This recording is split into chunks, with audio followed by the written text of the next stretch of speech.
Yes, well, we're at the Grandview Museum, which is known as the Watson Crosley Museum. It's Watson Crosley was a local pioneer who had collected a lot of artifacts and stuff, and had outgrown it. As he got older, he realized that he needed a better place to display it to stay, so it's to be here for the future. So he had offered to donate all his stuff to a museum in Grandview if they built a building to house it. A lot of the theme of the museum is this here with the Burroughs lumber mill. Because in the early 1900s they had about 1,000 people employed in Grandview. So that was a major industry. Guys actually did float the logs down the Valley River. It's hard to imagine now how they did it, but they dammed it up and let the water go in one rush to bring the logs down. So they had guys riding logs down here. Because we had so many workers, young workers in the area at the time, they had some very good baseball players. So they had some what they call semi-pro ball going on at the time in the early 1900s. Supposedly Grandview was the third spot in Manitoba with night lighting for baseball games, next to Brandon and Winnipeg. A few years ago we had acquired one of the original steam haulers that was left here when Burroughs left in approximately 1920. Well, it's amazing. A guy sat in the front and steered it.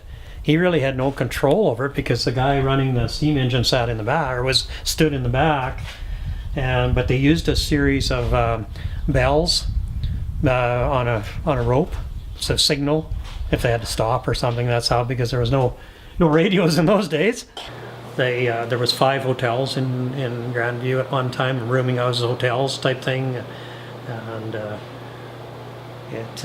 all these small towns gradually getting smaller now.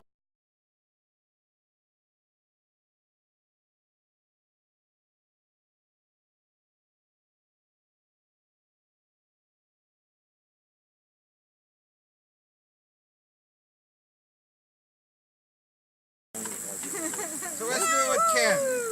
Not very much. No, I've just been busy. Metal.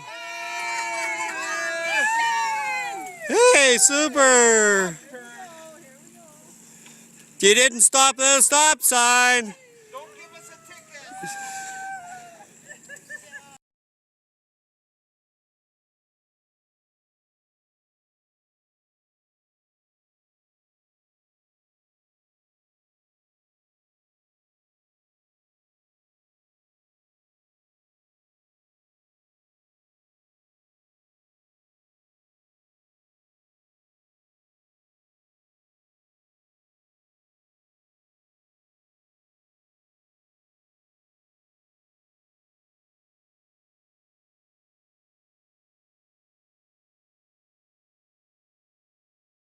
Be happy.